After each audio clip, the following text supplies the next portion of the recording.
And good evening, everyone. TJ Alls, I-45 Now and Galveston Now. Welcome to our first of the I-45 Now hosted election forums for the upcoming primary. We're glad to have those of you watching us here tonight. This is our forum featuring three of the four candidates running for State District 11, Senate District 11. Obviously, State Senator Larry Taylor announced that he won't be running for re-election. And we have four candidates running in the Republican primary. And because of that, and there are no Democrats running, the likelihood is the winner of this primary goes on to win the election in November. But this may also, with four candidates, go into a runoff as well. But we want to have a forum. Do want to introduce those who are participating in that forum with us tonight. Bianca Gracia is here with us here tonight. Bob Mitchell and Dr. Robin Armstrong. Thank you, three, for coming on with us here tonight. Mayes Middleton was invited. State Representative Mayes Middleton was invited to this when we set the original date. He said he had a conflict, but we offered several other dates, as well as an option on picking some dates we could work out with everyone. Never responded to that. He is doing a fundraiser event with Lieutenant Governor Dan Patrick. We knew that ahead of time. But when his campaign never responded to us, we decided to go with the original date. We're glad to have the three candidates that did participate with us here tonight.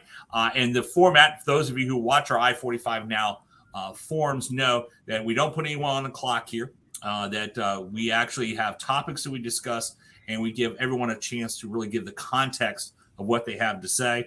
And then at the end, each of the candidates has up to 3 minutes to give their final pitch to you there, and we've already drawn for the order of that. But let's get right into it now. A hot topic, particularly in the Republican primary, is property tax reform in Texas. Dr. Armstrong, let me start with you here on that. If elected, what's going to be your solution because there are complaints about the appraisals, there's complaints about caps, there's complaints about the fact that tax rates, even when they adjust down, that there's still the high tax bills. But if you're elected, what approach are you going to support for property tax reform in the state of Texas? So I think property tax reform is going to be my biggest issue. I think it's probably the biggest issue, out there right now it affects Republicans, Democrats, and everybody. I think it's immoral that you rent your home from the government, even after you finish paying for it. And so my solution to that is I'm going to tell you that I have spoken with county commissioners like all over the state, just in my position with the RNC and traveling. They hate appraisal caps. Certainly the legislature, and a lot of conservatives love appraisal caps. So my solution is that we need to get everybody on board. And one thing I know has to happen is over the years, the property taxes has a larger percentage, a steadily increasing percentage of our schools are funded by property taxes.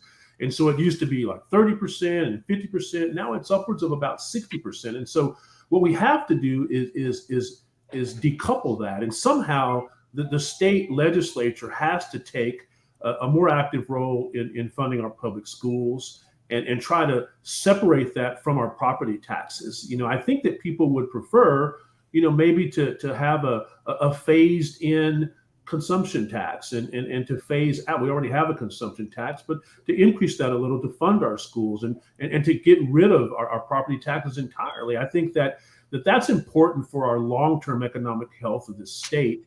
And I think it's important for people, who they shouldn't have to rent their homes from the government.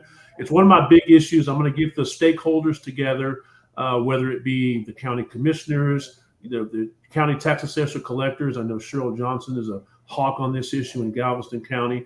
Get everybody together and come up with a solution. Certainly the superintendents and the board ISDs, get them together, come up with a solution. I'm really willing to risk an election over this issue. I think it's important to get it solved. Our lieutenant governor went in many years ago as a state senator on this issue, and the legislature has not solved it yet. In fact, it's gotten worse. And so I think there's a lot that we need to do to get this issue solved, and I'm willing to go full force on this to get it solved. And we're going to dive down a little bit deeper on some of those topics, but let me give everyone a chance to have their say. Ms. Gracia, let me give you a chance, Bianca, to talk about that. I know this is a topic also that you've talked about as well.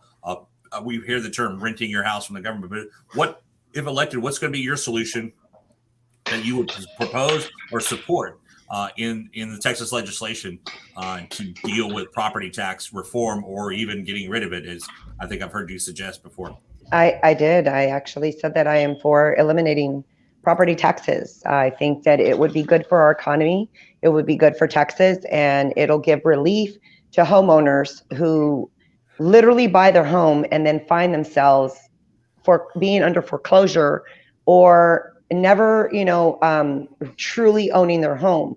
So that, as a mortgage officer, that was one of the things, is that you always sit down with your client and you tell them exactly, oh, you're going to get to buy this beautiful home. You need 5-10% down, 20% down.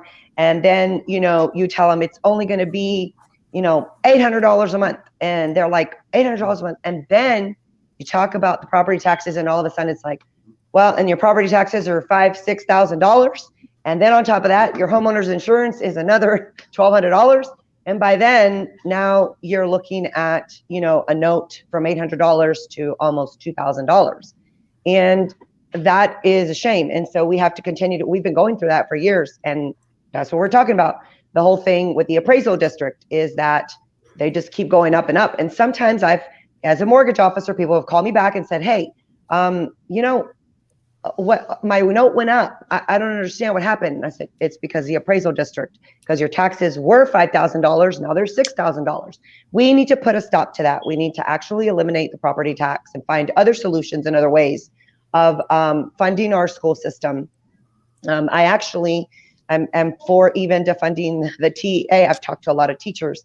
I've been a teacher, 4th and 5th grade teacher, and I didn't like that the government would tell me how to teach my kids. And I spent probably 75 to 80% of my time doing paperwork for the school district opposed to actually teaching the kids. So if we could get a hold of the TEA, let teachers, go back into the school and actually teach subjects, and then we eliminate property taxes, I think that is a very good solution for our families and for Texas. And I think that you will see a booming economy.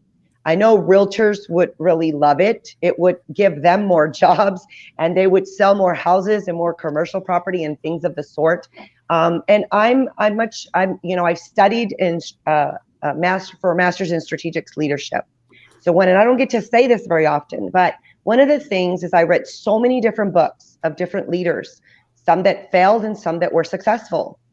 One of the things that was a common denominator for the successful leaders was that they never made decisions by themselves.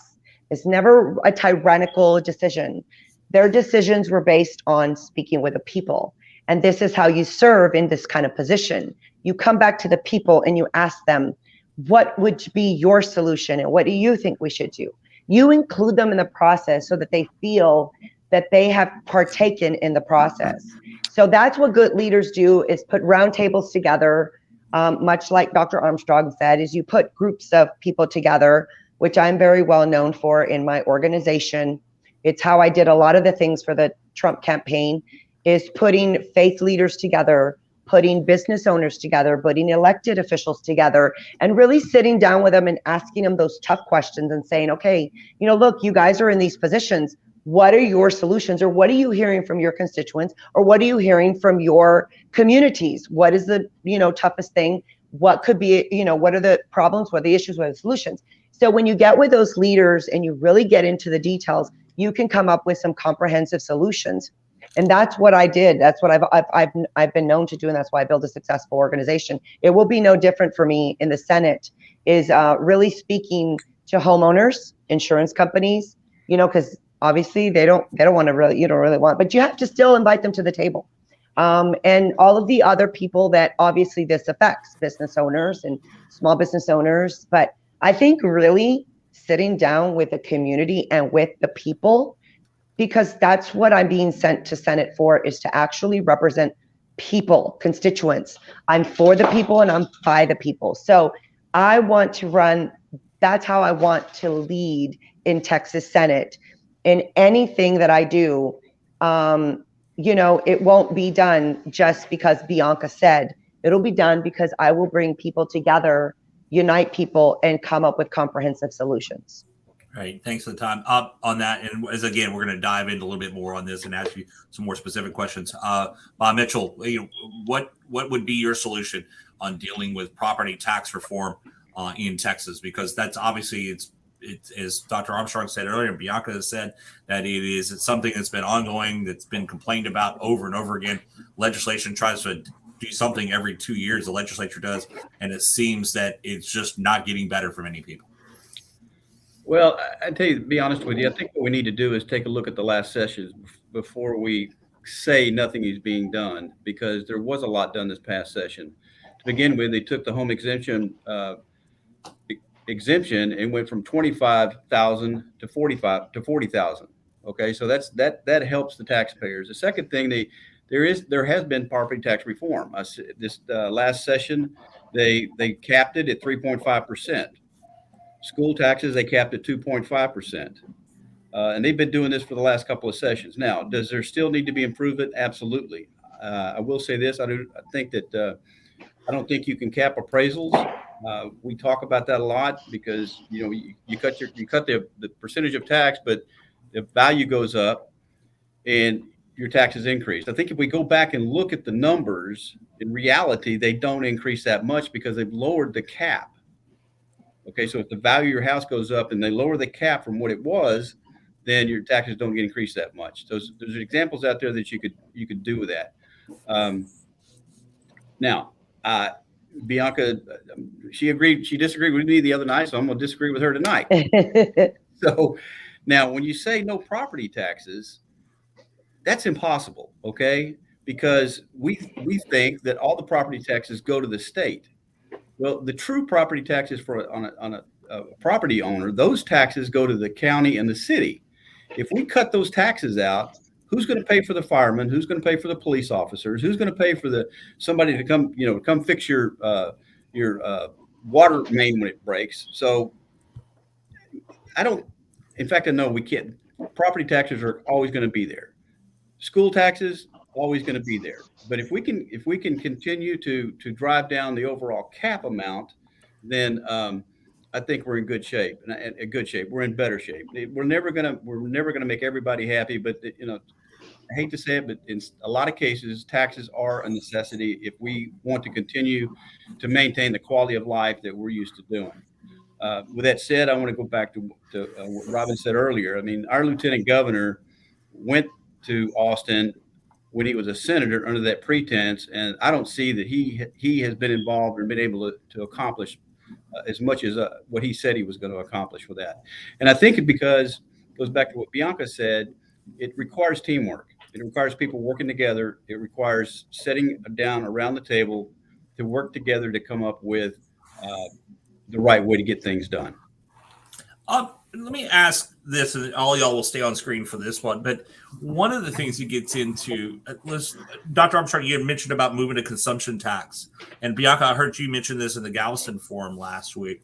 How would you see that work? And I'm going to ask a specific question different and right after that about the responsibility on education side of things. So let's talk about moving to a consumption tax, because there could be an argument made that, okay, let's replace property taxes with a consumption tax. In many communities, for example, economic development is part of a sales tax. There's road improvements that are part of a sales tax that are dedicated to that. Would it be a dedicated hike on a sales tax or some type of other tax there? And how would that work so that folks who are less able to pay for certain things are not taxed to the hilt when buying a car or a house, not a house, but buying a car or some other big ticket item out there? I'll start with you there first with Dr. Armstrong. Well, I think that with a consumption tax, Lord, that's freedom to be able to purchase. I mean, you don't have to buy it. In fact, there's a lot of people that you will have everybody participate in the economy. So you may even have more revenue if you have more people participating, even folks who, are just here illegally, shouldn't be here. But certainly you would make use of some tax dollars if you have that. So I believe that that's certainly not the answer. But I think that an enhanced consumption tax is just an idea. I think that what we have to do is sort of decouple, I think, the public school education from property tax. And we have to at least make that percentage less and less. And so if we can make the percentage of our public schools covered by property taxes less, I think we start moving towards a way to sort of wean us off of the property tax. And so there are folks out there who have plans. There are gubernatorial candidates that have plans. And so we'll have to go into discussion with a lot of, like I say, with county commissioners that I've spoken with at length about this, and then also folks who are tax hawks as well. I think we have to get everybody on the same page. And I think that we're going to have to form a consensus. Now, it's going to be extremely difficult to do, and I get that. But I think that we're going to have leadership. I think we're going to have people who are actually willing to not worry about reelection campaigns, who are going to do this, because, you know, in finding a solution to this, you're certainly going to take arrows from all sides. But I think it's an issue that's important enough, and it's really, really consuming large portions of our economy, and people need to be able to own their homes, you know, without having to rent from the government. I think that's just an important concept to me, and so we have to push towards that. Ms. Gracia, Bianca, and which would you prefer me to say, by the way? On that, Bianca, let me just ask you. I don't want to be rude to anyone here and not put a DR in front of their title, but Dr. Armstrong's the only one that's got that medical degree, so I've got to be nice to him on that one there too. But let me ask. I mean, you can call me Robin if you like. Okay, Rob. So you can, you know, if say we move to a transition away from the property tax. How do you see that happening? You had said something in the forum last week that you see it could happen in like a 10-year period. How would you envision that working, that phased approach? So it would be a phased approach. So I think that, and one of our Republican Party platforms that we always fight for, and as state delegates and national delegates, as we set the legislative priorities, is to eliminate property taxes. You know, we want to work on that.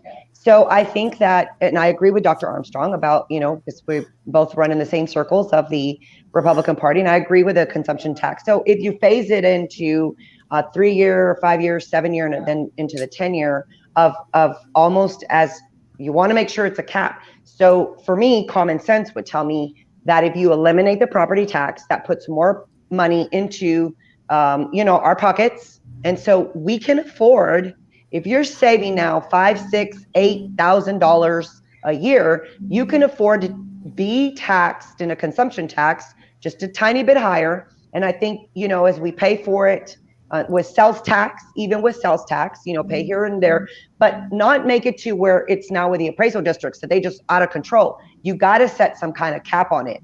And I agree with Dr. Armstrong that there needs to be some division between the property tax and the school tax, because of the fact that I'm a school choice person. So I believe that the money should follow the student. As me, as this homeschooling mother and deciding to take my kid out of school, you know, we live pretty decent. And the amount of money that goes into the public school system, and my kids don't even go to school. So I'm paying, and I wish that money could actually follow my child to wherever I wanted them to. So that would really, really put relief on me.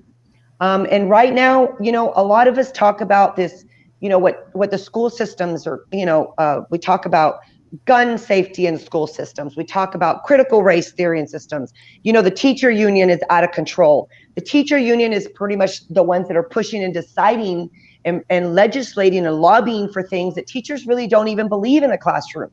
So we need to separate those two things. This would be kind of a way that we can go back to basics and saying, hey, you know, we can almost hold it over the head of these school districts, because now if you let the money, if you take it away from that taxation, what you do is then now you can apply pressure on school districts to actually do their job, opposed to becoming part of the system that is so corrupt that it's pretty much gotten us to where we're at.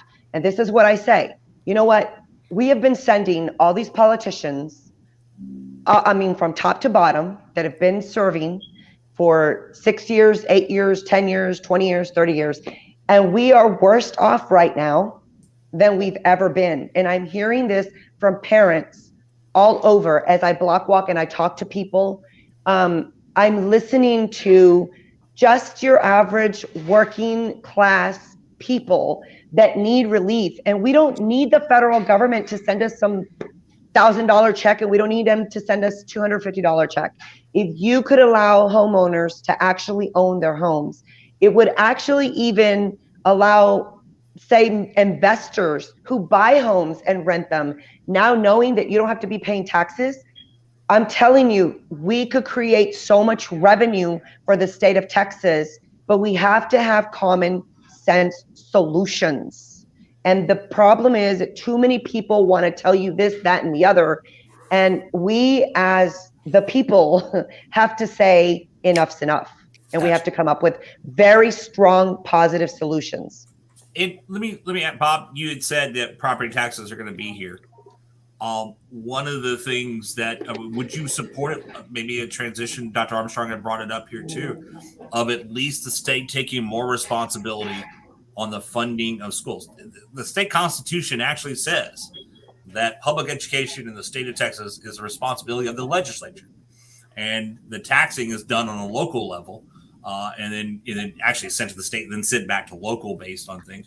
But where would you support some type of removing that, at least for a consumption tax or a sales tax, whatever term someone wants to use, because that is the biggest burden of that tax rate that comes in there, is the public education system. Well, that's true, and you know, consumption tax. I heard two different descriptions of it just now.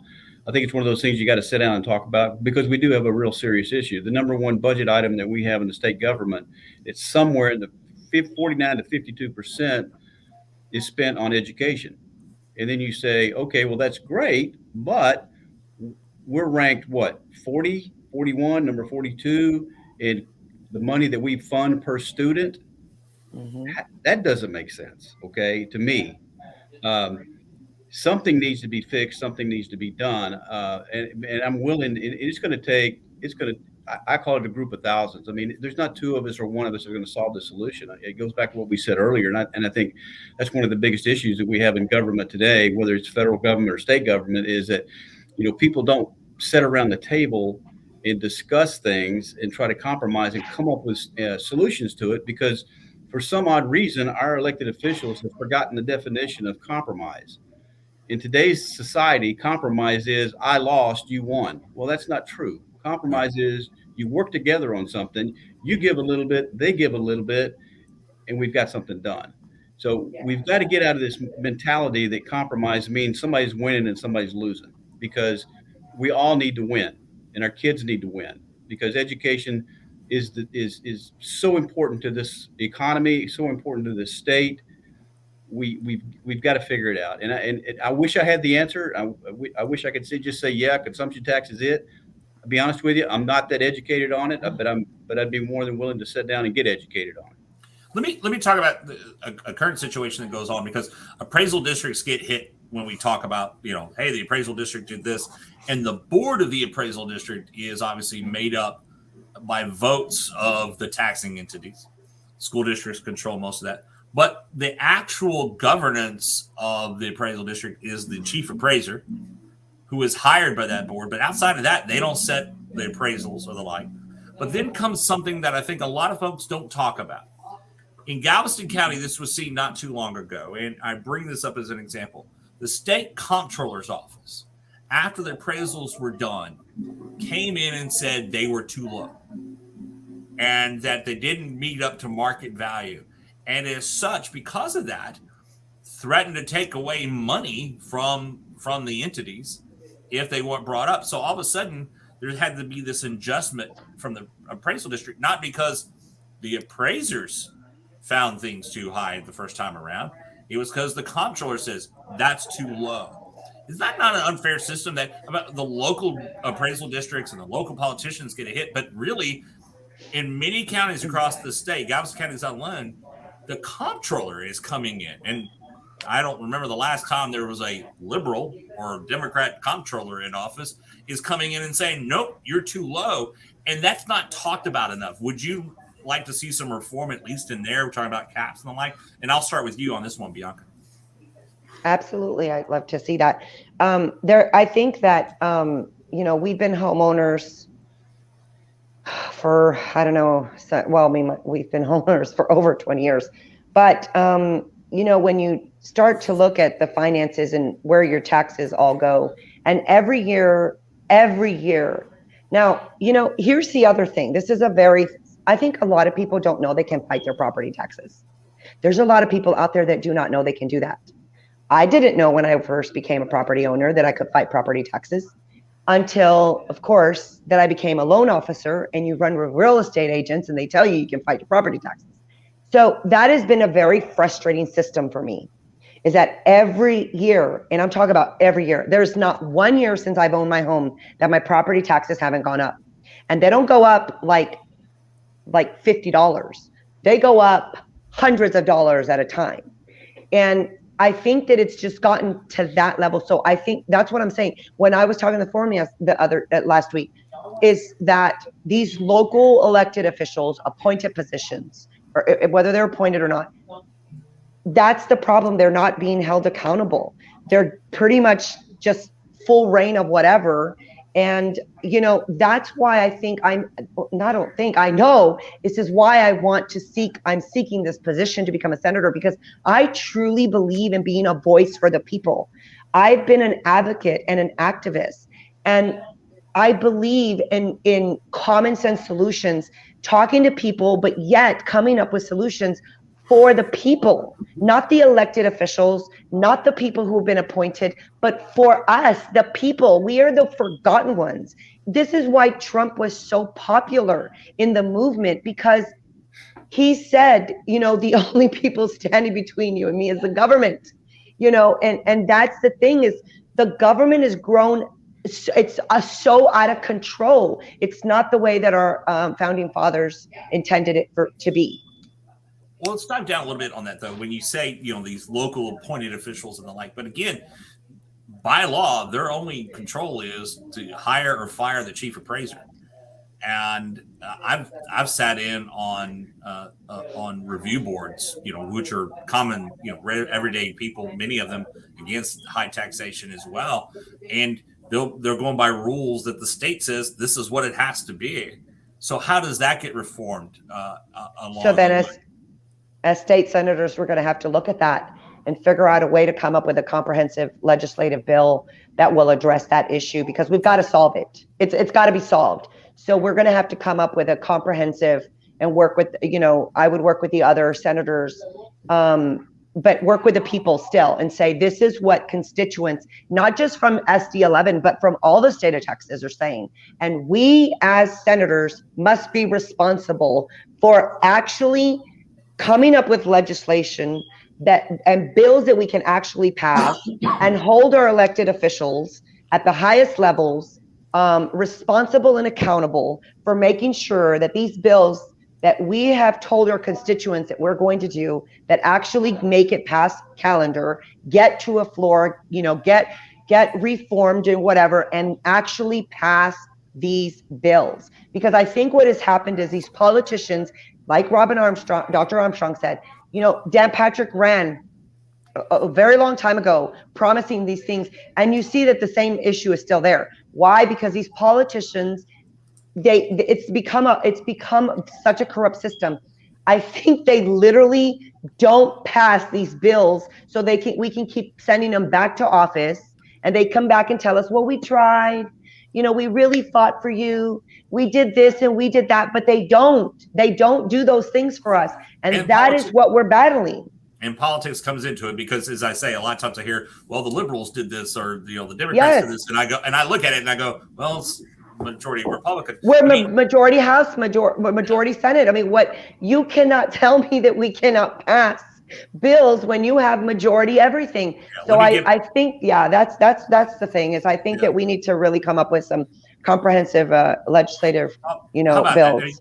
You're used to dealing with, big issues when from the outside going in, but if elected, what about that role? Let's just say, for right now, as you had said, property taxes stay. What's what would you do to say, okay, listen, part of the problem is that this pressure comes down from the comptroller that says, you didn't evaluate these right. How do we make that system more fair? You asking me? Yeah. Oh, yeah. Are you asking about? Okay. Bob. Oh, I'm sorry. Okay. And someone just stepped into your shot there. Yeah, I'm sorry. It's because I'm trying to plug in because I don't want my battery to go. Gotcha. Thank you. So TJ, I try to stay on top of a lot of things. I read a lot and follow all this. But the scenario that you just gave, that's the first I've heard that. Okay, so that kind of information is not getting out to the public. Robin may have heard it, Bianca may have heard about it, but I've never heard that that's happened to a county. To me, that's not right. That's not fair. That's the fox in the hen house kind of thing. And that person that did that is an elected official. And if we're going to fix the problems, then we in the public need to know about that kind of stuff so we can help get that person out. Okay. Yeah.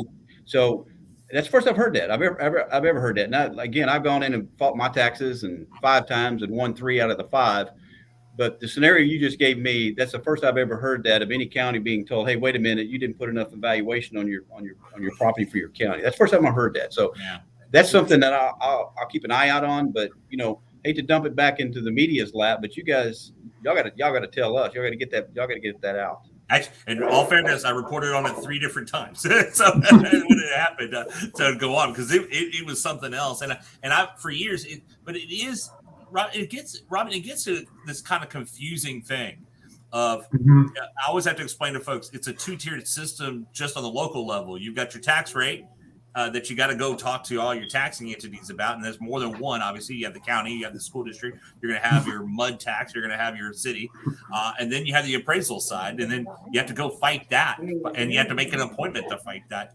And Bob, I heard you say winning 3 out of 5. Sometimes I consider something a win when the appraisal is brought down, but it's still higher than what I thought it should have been. Well, that's a win. Okay, I won the battle because I got to settle. It's almost like the fix is in when you go and you protest, because you almost always bring them down at that point. But Ryan, let me ask you, how do you see, because since you brought this up, how do you see of removing that school part, at least the largest part of the property tax bill, of getting that out of the way first? How do you see that?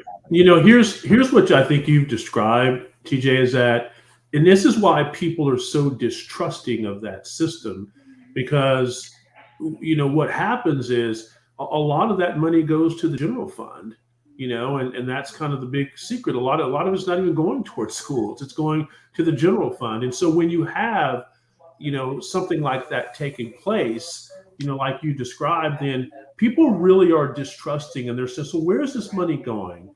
Why is there an increased percentage supposed to be going towards school, but some of it's making its way in the general budget. It's being spent on other things. And so people see these appraisals as a way of just raising more money and increasing spending by the legislature. And then that's what people see. And so that just fosters a lot of distrust. And so that's one of the big reasons why the system has to be reformed, and why I think we need to just have the state legislature fulfill its responsibility, fund the public schools, decouple that as much as you can from property taxes and appraisals. And just like, my friends have said, try to wean down the property tax as much as we can. If we could wean it off, that would be fantastic. But I think we need to wean it down. And I think it's essential because you just have the taxpayer that feels like there's this hide and go seek going on where you're raising all this money. You've got these other entities saying, oh boy, we don't have enough money in the general fund for this, so we need to raise those appraisals up and take more of that money. And so I think when you have that going on, it just fosters a system of distrust. And I think it has to be changed. And that's why I've made it one of my big issues, and it is the hardest issue. I understand that. Look, Senator Betancourt's a great guy. He's a hawk on this issue. Dan Patrick was a hawk on this issue. I think there's a lot of folks who are very, very strong on this issue, and clearly it's an issue and it's a problem.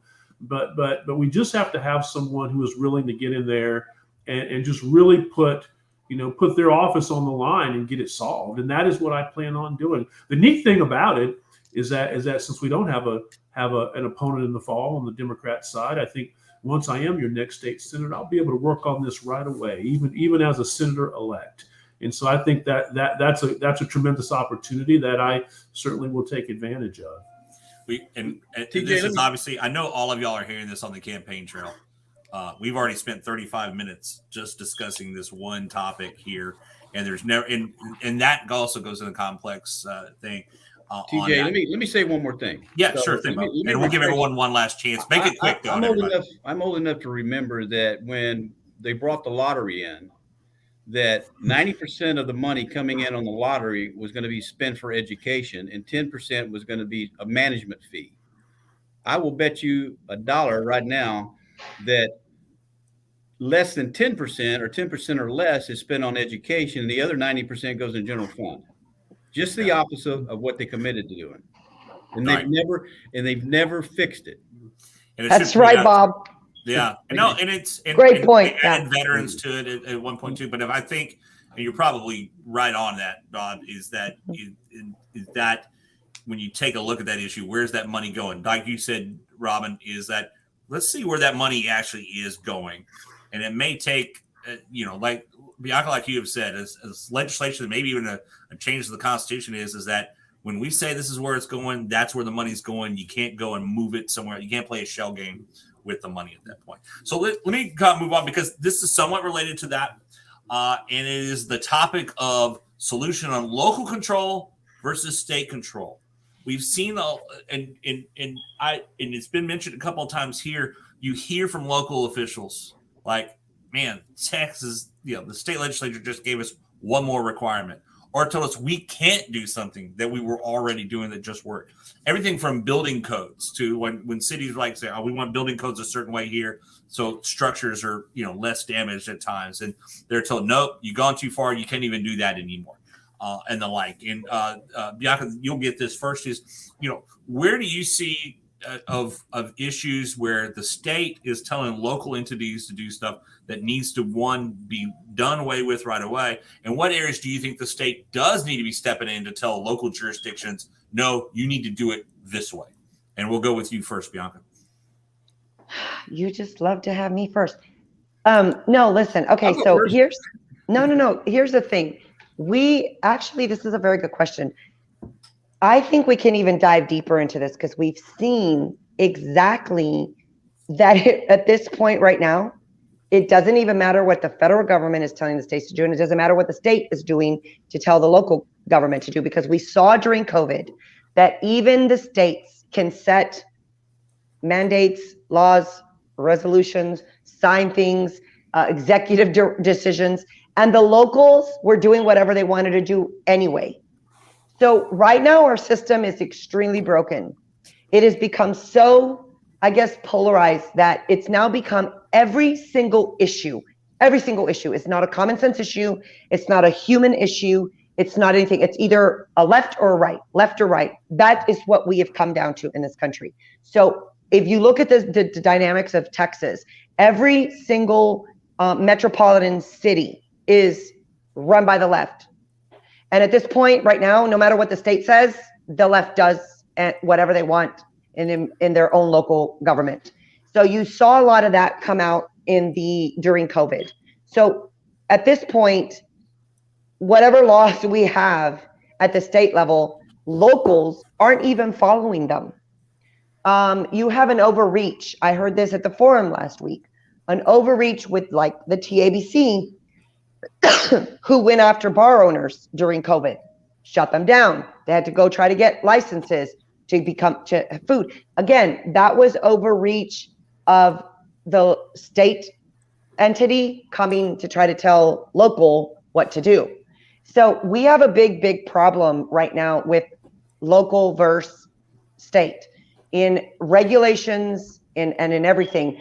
I will tell you that some of the contractors, I've been talking to roofers, roofing contractors, and they have told me, they said, "Bianca, we need to get you into Senate because we need your help with something." And I said, "What is it?" And they said, "Well, right now the state," and here I am, because I'm like, okay, well, we need to not regulate everything, because then we keep growing government.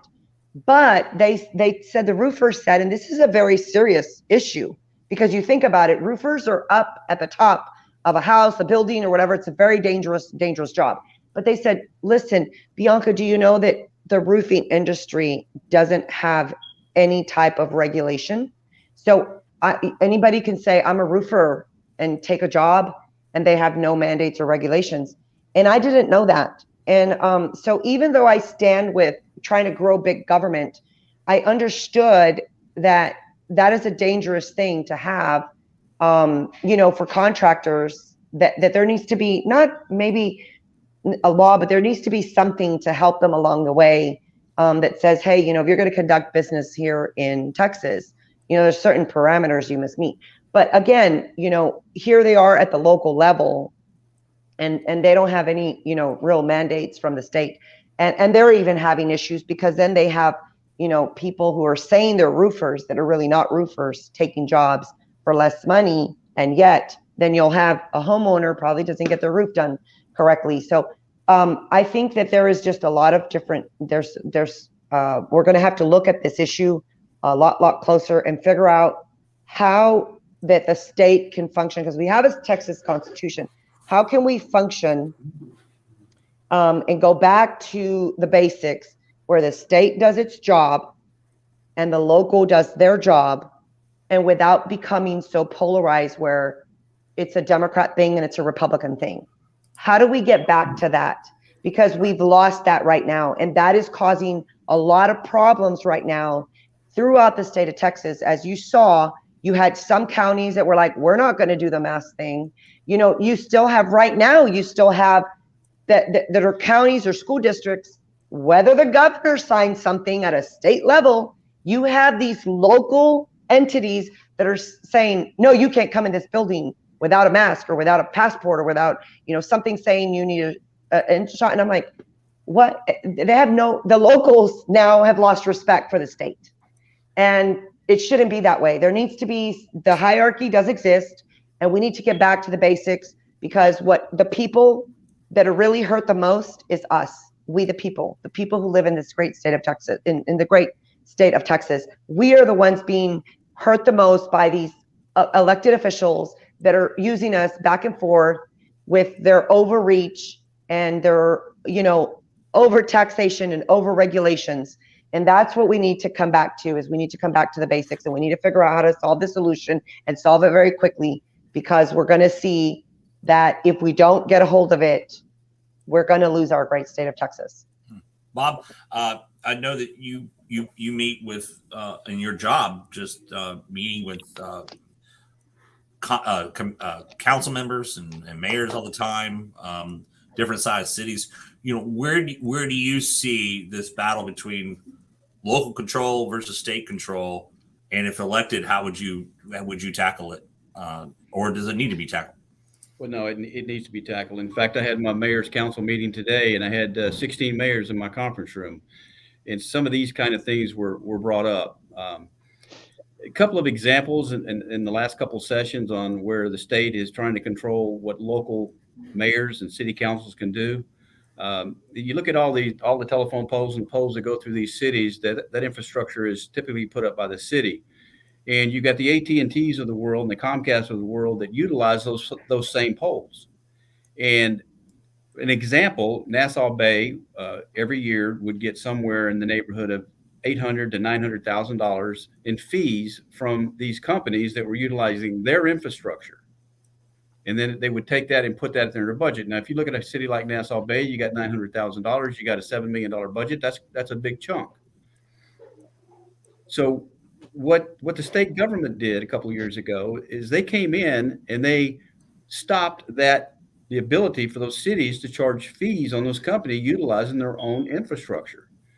An example, Nassau Bay lost $900,000 a year. The city of LaPorte lost $4.2 million. The city of Pasadena lost $14 million. The city of Houston lost $37 million. All this happened without the cities knowing that. So when you take these small cities like Seabrook, Kemah, Dickinson, and all that, and you take out a chunk of money like that, anywhere from $500,000 to $1.5 million for on people that have these real small budgets, how do those cities make up that money? Okay. That's one example. Most recently, another example is our state government, or some of our state officials, were having some problems with some of our friends up in Dallas and Fort Worth area. And for some odd reason, we think that one shoe fits all, and that's not the case. They had a development company building homes up around the Dallas Fort Worth area, putting in the top of the line everything from commodes to sinks to the way they do the roof line, the whole 9 yards. And basically, what they were doing is they were outpricing people, certain types of socioeconomic people, from buying those homes. They couldn't get it. They couldn't get it changed. So what did they do? They passed a law that said that the cities could not dictate what type of facade or what kind of materials a developer could use. Well, so they said, okay, what we're going to do is we're going to stop that. We're not going to allow the cities make those kind of decisions. So what happens to a city like Nassau Bay, a city like Seabrook, a city like Friendswood? They've got a developer coming in that wants to build a strip center. Okay, and you look at the city and they say they have this typical motif, right? That they want it to look somewhat like this. They're not telling them what to put on it. Well, they took it out of the hands of the city, where they could not dictate what the facade of a building looked like. So if they had a building that had a nice brick front next to it, they could bring in and build a building that had a metal front with wood all over it. Okay, again, telling the cities what to do. Now, the cities have been able to work around that, but it took them almost 3 years to figure out the loopholes in the thing. But that's an example of the state government trying to tell the local government, or not trying to, telling the local government what they can and can't do. I mean, we hear all the time that our state elected officials get upset when the federal government comes down here and try to tell us what to do, try to put mandates on us. Well, it's a two-way street. And again, to me, it's one of those situations where a number of our elected officials thinks one size fits all, and it doesn't. There are unintended consequences when you make an across-the-board decision and make those changes to something. And we have to keep a better eye on that. And again, I think it goes back to what I've said several times before, and that is a lack of communication, a lack of wanting to work together, a lack of wanting to be, all go in the same direction and not push against each other. And Rob, Bob brings up a good point there about that's one of the issues where I started hearing about this long before we had the pandemic response, which really kind of brought it to light for a lot of areas. But that we were hearing on the building codes, League City was one of those cities that got caught off guard by that. They're saying, no, we want these standards to be in place. And in the state of Texas, for example, if you're an unincorporated part of a county, the county can't, except in rare exceptions, can't pass an ordinance that says you can go, this is going to be tougher than what the state requires. But cities were granted that, but now a lot of times that's going by the wayside. But I'm sure you've heard it too, the local versus state. And Bianca had brought it up, just, more of a, should be more of a kind of a grassroots coming up. But where do you see that approach, and what's your solution for balancing where the state needs to be in there and where it needs to be local say? Well, I think that, I'm a conservative, so I'm a conservative Republican. So I certainly believe in local control as a result of that. I believe that the government that is closest to the people actually is more accountable to the people. And so if the people don't like what they do, then they can vote them out of office. And so I think that's important. One thing I hear when I talk to county commissioners around the district, whether it's Stacey Adams over in Brazoria County, or Commissioner the county judge over there, Judge Sebesta, those guys are they're most frustrated by the unfunded mandates that come down from Austin. And so I think that it's important that shouldn't be something that exists. We should not be forcing them to do things, or forcing legislation, or forcing more just stuff for them to do, but not funding it. I think that's important because they have their own local issues. And so I'm a big local control guy. I think that there are some big items that the state needs to help, but certainly the state needs to put in funding like that. I think that there are big items like the coastal spine. The state's involved with that. The federal government's a big infrastructure item that the government should be doing. We talk about border security. Those are things where the state should come in and take a more aggressive role in engaging the local areas, because we have to protect our border. So these big issues, big ticket items, big infrastructure items, I think the state should certainly be involved. School finance is certainly one of them as well. But I think unfunded mandates is something that is a big problem. And I think that we need to make sure that I think that lobbying from these municipalities would be a lot less of a problem, and we could certainly remove taxpayer-funded lobbying very easily, if we didn't have these unfunded mandates that were coming from the states. And I think that would probably be a good compromise on that issue as well. And so I think that there are ways that we can work together, but we have to make sure that we're not blaming the local areas, and the local areas aren't blaming the state. And so there seems to be kind of an adversarial relationship right now. I think that's counterproductive. I think that the way we solve the problem is that we work together. We come together and say, hey, look, we're not going to, use your taxpayer dollars to lobby against you as a taxpayer. And then the other side can say, well, we're not going to send any unfunded mandates your way. We're going to stop doing that. And I think that you would be amazed at what happens if we would probably come to the same page and work together a little better. Big ticket items, I think the federal government should be engaged in, and the state should be engaged in. But I think otherwise we should leave that up to the local areas. And you set up my next part of this question, Robin. So I will go, but and I'll stay with you on this. We talk about the before. Go ahead, before you go. I'm Yeah, sorry. go Before ahead. you go to the next question, I want to say something, because we are in some very, very troubling times right now. And although I agree with Dr. Armstrong about the certain extent of letting local government control, but right now we're past that. We are seeing that there has been an agenda set, and they've taken over local governments to use them against conservatives. And there is a big battle. That's what I'm saying. There's no common sense anymore. There's no solutions. It's like it's either one way or another. When you say, okay, well, local control, if you don't like it, vote them out. We just had an election stolen from us. I don't have confidence in the election system right now, and I'm on a ballot because we can't even solve the problem of 2020.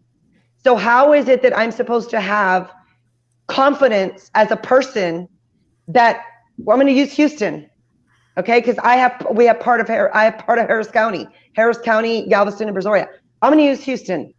I have no confidence right now that the election system in Houston even works at all. They ballot harvest. I know these things. They have been going on forever. We can't even vote. We can't even vote these people out. So how are you going to let those local elected officials, just make decisions? I understand where this may be going here. So really, let's say really briefly. There's not one shred of proof, court case, arrest, anything from a state that is run by Republicans, conservatives, that any of that has happened in Texas. Actually, yes. About a national election. But there's been not one accusation of a stolen election. No. People have gone to jail under Kim Paxton has prosecuted people for election fraud. Yeah, 2 Republicans. He's a Republican. No, he's a Republican. He's election. No. 2 Republicans went to jail. I should point out. I'm not talking about. I'm talking about the Democrats have gone to jail as well. They've been prosecuted. But I'm just saying the most high-profile cases dealt with Republicans. I think recently, I think there's going to be a red wave in November. I think recently that we just had a school board election where a Republican won, and that sent shockwaves throughout the nation.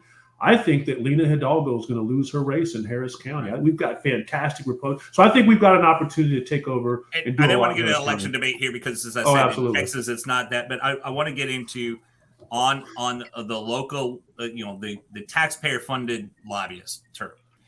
that's there. That's been talked about a lot. I should point out, even though he's not here, Mayes Middleton has been pounding at that issue. But so I went back and I looked at some legislation that's been pushed, but TML is the one that gets targeted for this a lot. 95% of the legislation that they go into say one thing or another has nothing to do with taxation. It actually has to do with these issues that all of you have brought up about local control versus state control. Bob, you're next on the list to get it first, so I'm going to ask you about that. Is that yes, there are some issues that folks can make a great argument that, hey, taxpayer dollars going up here about tax appraisals and the like. But we just talked about that system needs to be reformed, and there are folks who are complaining about that. But at the same time is that if you say, all right, cities can't join together and join an organization, they can't hire a lobbyist to go up on these issues.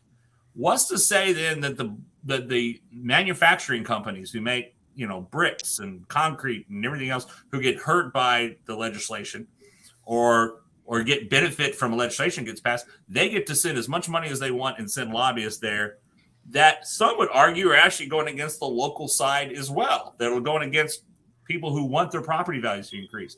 So it would seem, yes, it's a catchphrase to say no taxpayer-funded lobbyists, but there are private entities up there. And Bob, I bring it up with you because I know that when we take that trip to go to DC every year to talk about space exploration, we're not allowed to say we're lobbying.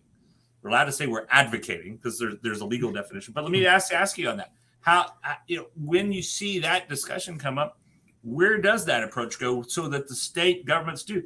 Bob Waters, you pointed out Nassau Bay, the mayor of Nassau Bay, he can't go up to Austin every single day. He's got a city to be the mayor of when the legislature's in session. So who does he send up there?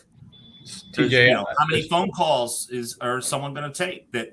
TJ, let me answer across you and writing a check versus someone who's calling you as your local mayor. Let me answer the question, TJ. And this goes back to what I said earlier, and that is one size doesn't fit all.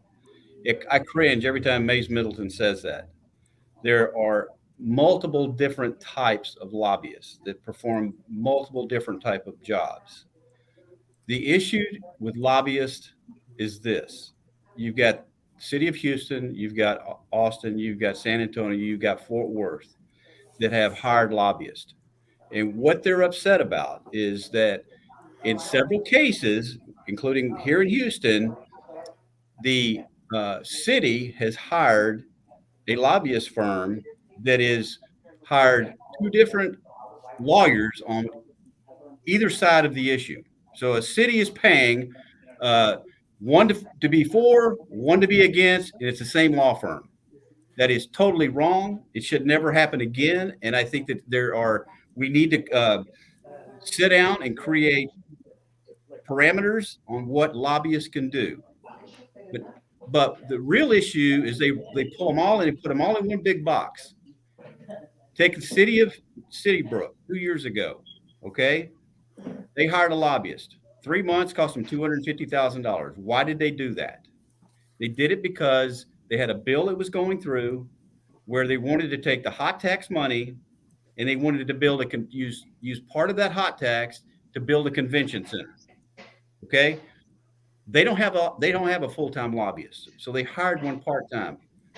And what that person did is they followed that bill through and made sure the city knew every day, every week, every month while that session was going on, where it stood, when the city council needed to come, when the mayor needed to come over there, who they needed to talk to.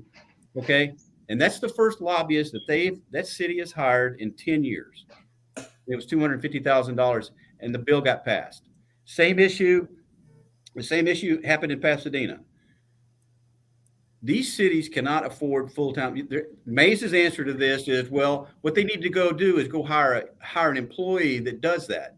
Well, these cities can't afford to hire an employee to follow one bill for 3 months, because if you hire an employee, you're going to pay that employee for a year. You've got all the 401ks, all the benefits, you got everything that goes with it. And they're going to stand around and twiddle their thumbs 9 months out of the year. Okay. It doesn't make sense. I personally know of 4 or 5 cases. Local mayors have used lobbyists once since I've been in this job for 20 years. But in each case, they needed it because they needed to track those bills.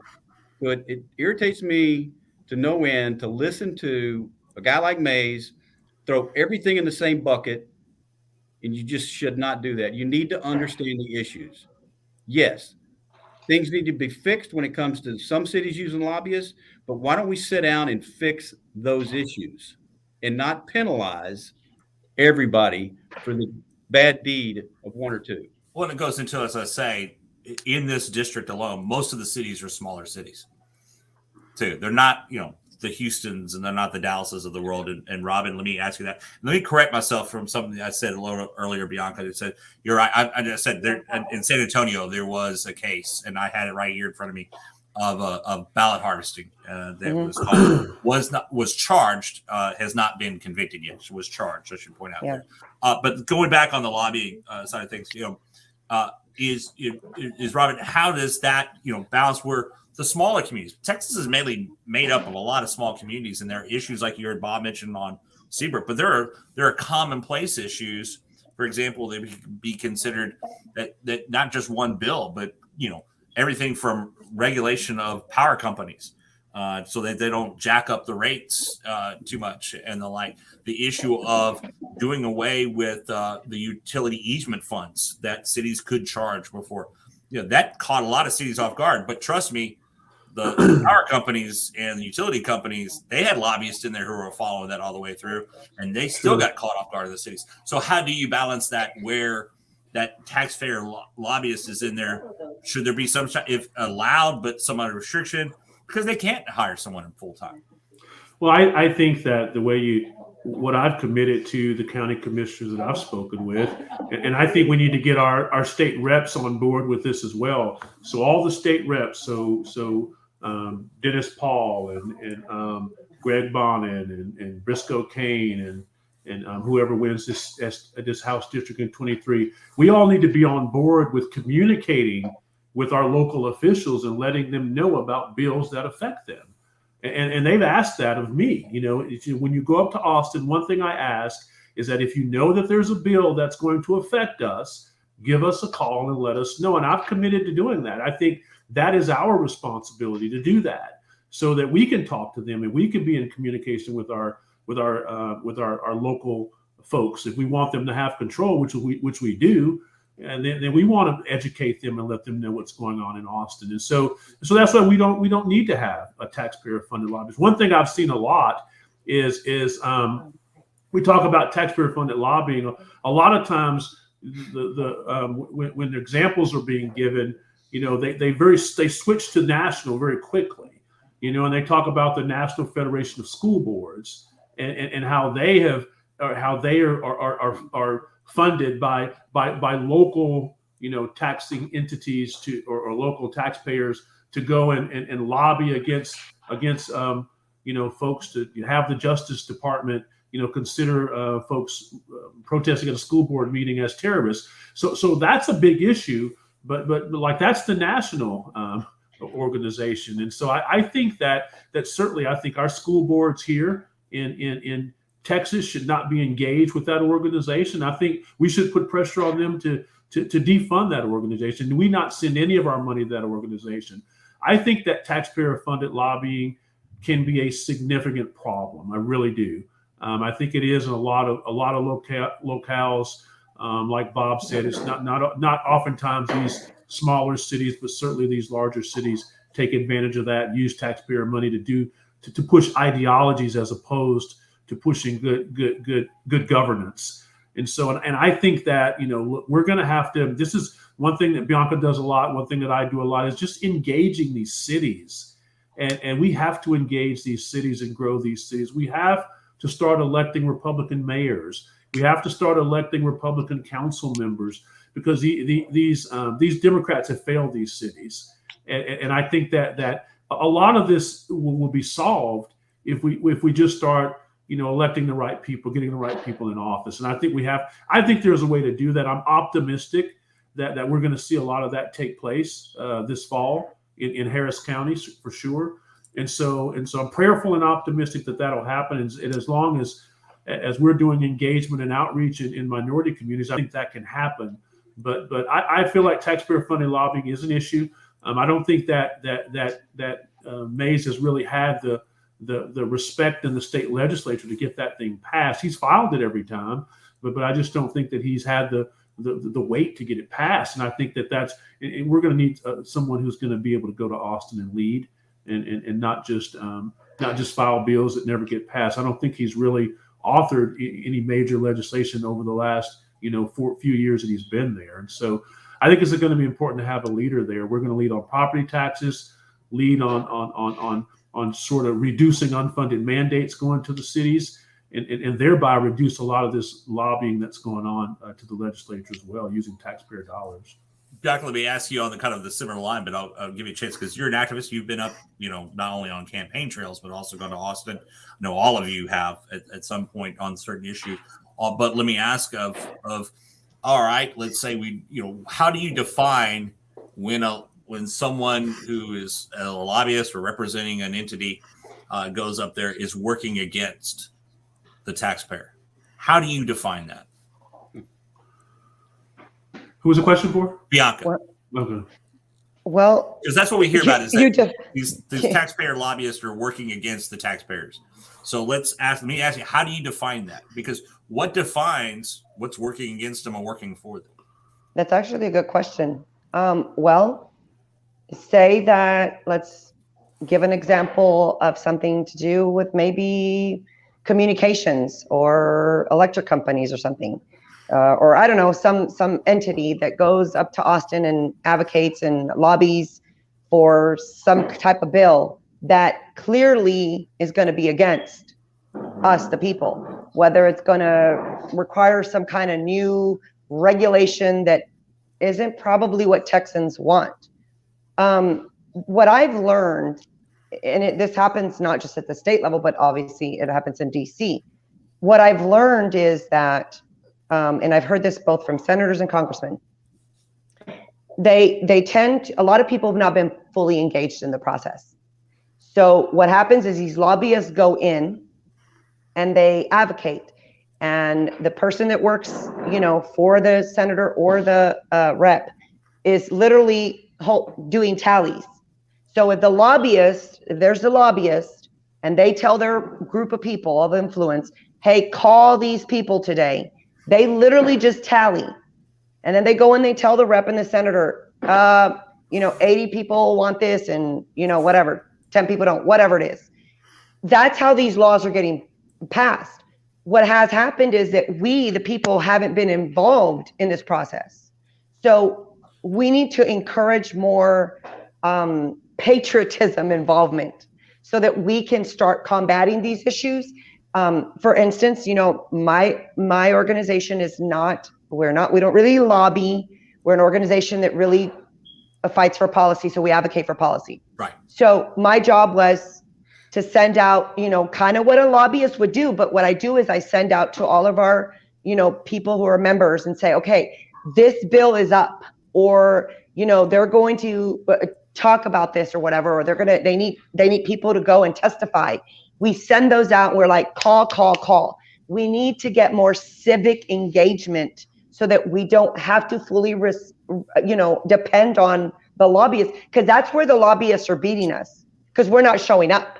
So all these things pass, and then they don't really truly represent what we want, but we've allowed it to happen. We, the people, allowed it to happen because we've allowed these people to go and lobby for something that may not be something that we wanted. Hopefully someone's okay back there. I didn't know. It's just let me ask though, and all of you chime in on this, and then we'll go on to the next subject. But how do you get that more? Because I think I'm hearing from all of you is there needs to be some type of civic engagement on these issues. Mm-hmm. How do you do so? I mean, Bobby mentioned earlier, said, well, if the media would report more. Sorry. I can tell you, I've reported so many of these things, till I'm blue in the face, and no one's risen up with tiki torches or anything to go up there. But let me start with you on that, Bianca, since you brought it up. And how do you, what do you see that form as? And if we can keep it quick so we can keep moving here. No, so it's very simple. It's like Dr. Armstrong said, we engage. So when you become a servant and when you become a leader and you have a platform, whether House rep, whether senator, congressman, doesn't matter. you should spend time in your district, having town halls, roundtables, going and visiting your constituents and your voters, and telling them and empowering them and saying, listen, there's these things that are going on, and I need you to call my office and tell me how you feel. I need you to send me an email, text me, call my office. This is what's up, and I need to know what you feel. Don't rely on the lobbyist or someone else to go and be your voice, because this is how we're passing bills that are affecting all of us, and yet somebody else has made that decision for us. So I think as leaders, we are going to be responsible for making sure that we always fully engage with all of our constituents and encourage them and say, you must call in now. Don't depend on all these other organizations and other people to do it for you. You as the leader, you do it yourself. Get on a podcast. We have now so many capabilities of getting the word out. Text messaging, emailing, podcast. We, the people, can go live. We can say, hey, I need all my constituents in SD 11. I need you to call today. This bill's up for vote. You need to tell me how you feel, what I need to do, because I cannot vote on something unless you tell me. You encourage your constituents to get involved and engaged in the process. That's how we're going to start really solving this, and maybe even taking away some of that duty and responsibility from those lobbyists if they start to see civic engagement.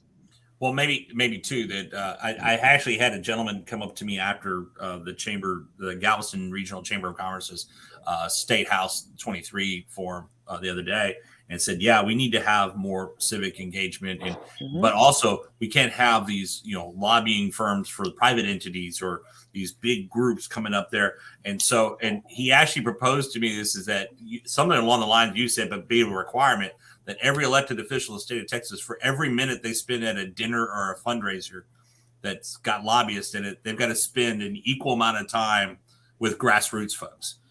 Great I don't know idea. how you would enforce that, but maybe it's the old Senate rules or stuff. Last on that topic, Bob, you first, and then Robin, you second on finishing up talking about approach of getting more civic engagement. So Bianca hit the nail on the head, and and that is, and I hate to use this term like this, I'll get myself in trouble. A lot of people have the head buried in the sand. Okay, a lot of people out there, the majority of the people out there, are looking for someone to tell them what to do, what not to do, and how to do it. Let me give you a prime example, and I'm not going to be politically correct right here, but we are living it right now in this race. You've got Mayes Middleton out there sending out flyer after flyer after flyer, sponsoring event after event after event. You'll be seeing him on TV day after day after day, spending all that money, and he's only doing it for one reason. Because he knows he can't get people like my vote, Robin's vote, and Bianca's vote. He's going after the vote of the people that don't get involved, that don't understand what's going on in the community. Those are the votes that he's going after. Okay? We're living it right now. So it goes back to what is it going to take to get people more involved, and not just to sit there and look at a pretty picture and say, wow, okay, that's where I'm going.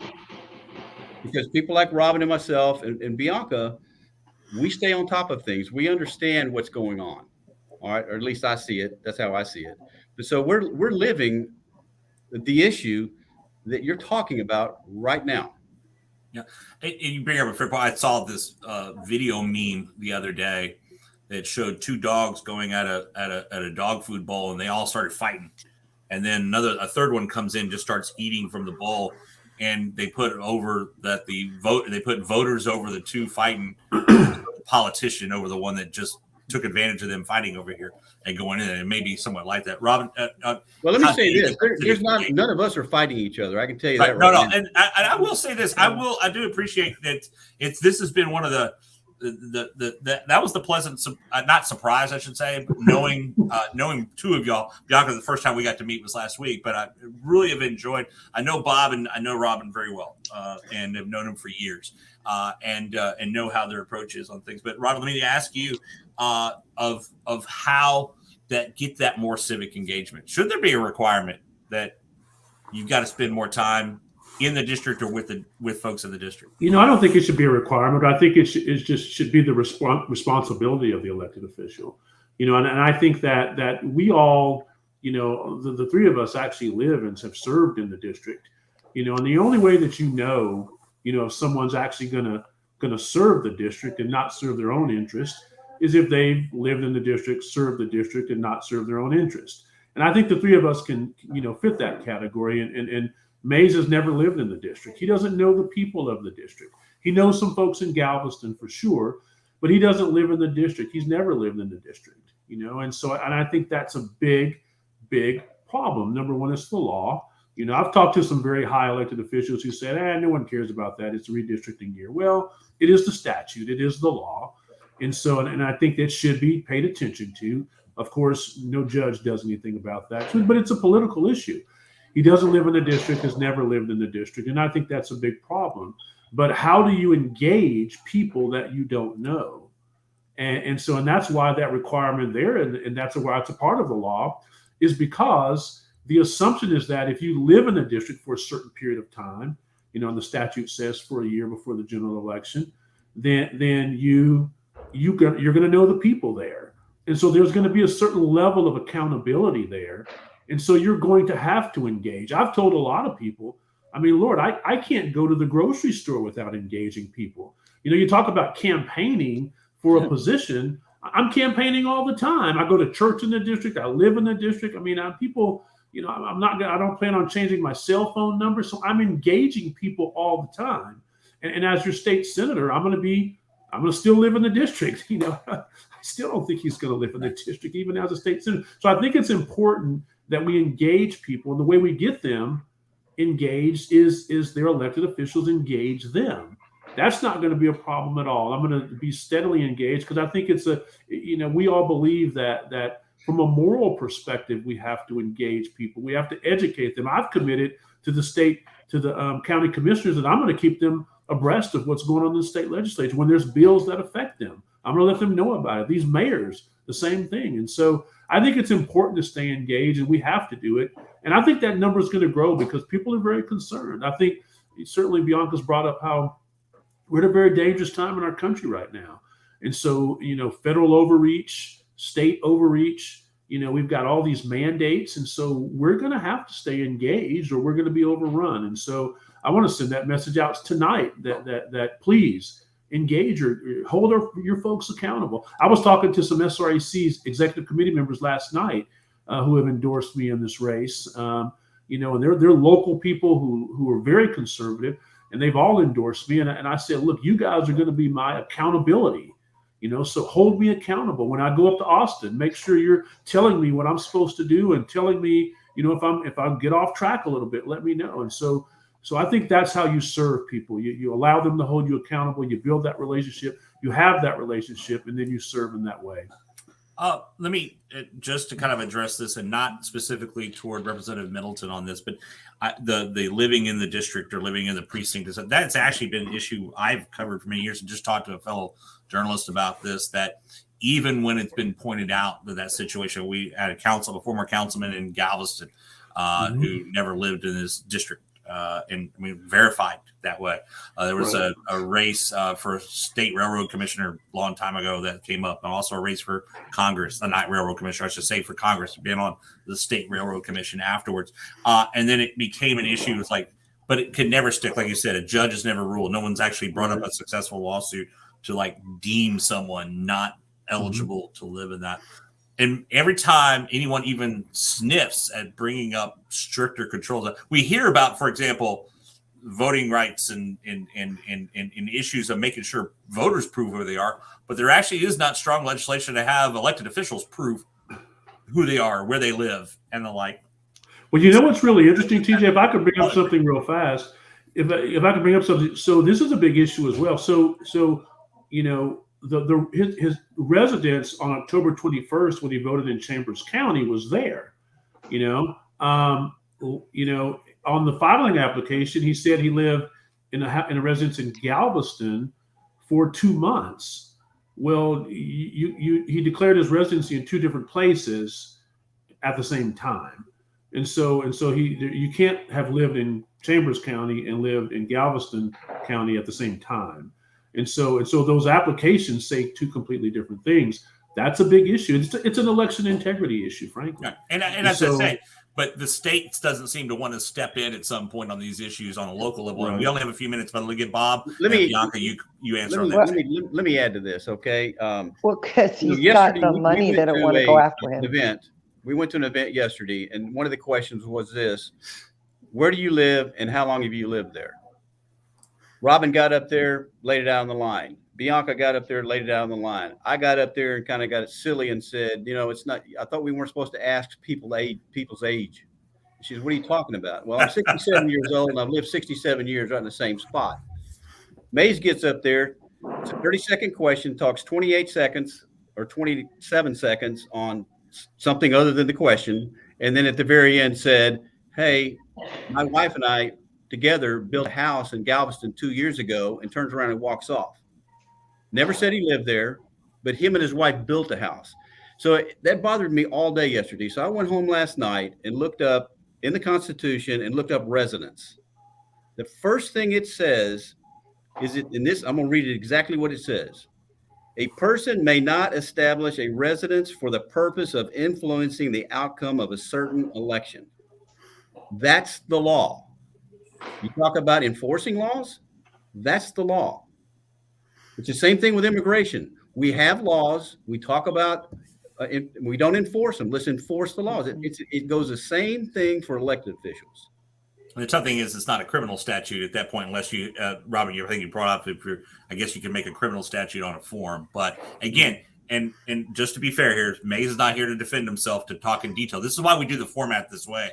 So if this came up, you could be able to say, Bianca, let me have you have the final word on that particular topic. We only have a few minutes here. I want to give everyone a couple more questions in. So I don't want to focus.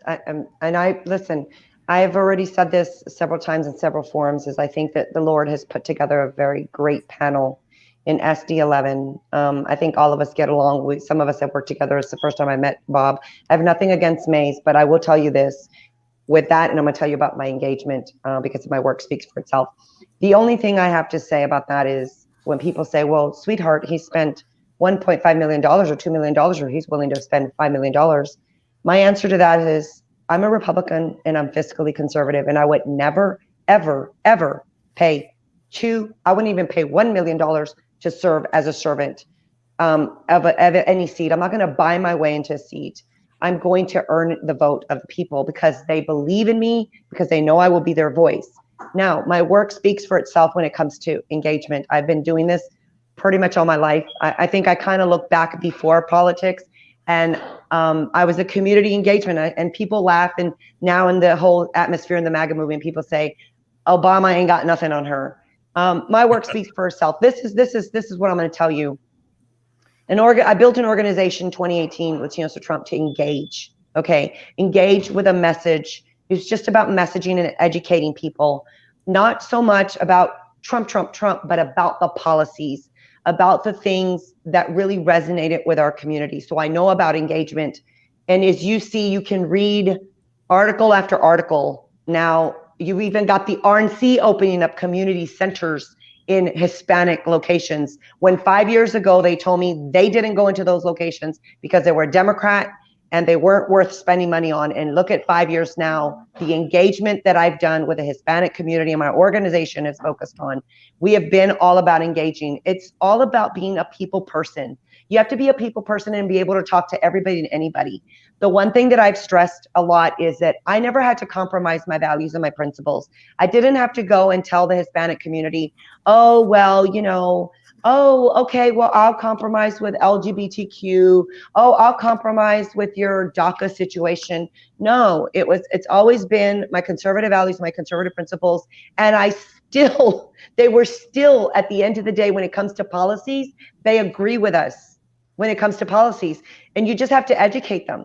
So if I can do that in the Hispanic community, I can certainly do it with my constituents here in SD11, because I've been able to do it. And people know me in SD11. In the congressional district, I won first place. I don't even think that's ever been heard of, because national delegates to the RNC convention are always the same people over and over. I won first place. I didn't even expect it, but people said, don't even bother, don't go against her, because of my work ethic. I eat, sleep, and literally eat what I do for a living because it's my passion.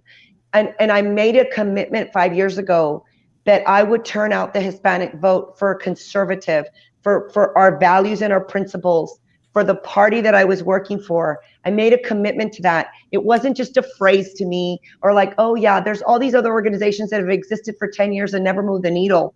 Now, in 5 years after being told we weren't going to be able to move the needle, we've moved the needle, and we've moved it so far that even the left-wing journalists are writing about it. Wall Street Journal came out with a poll that said, Hispanics, if you were to vote today, would you vote Republican or Democrat? It was 37-37.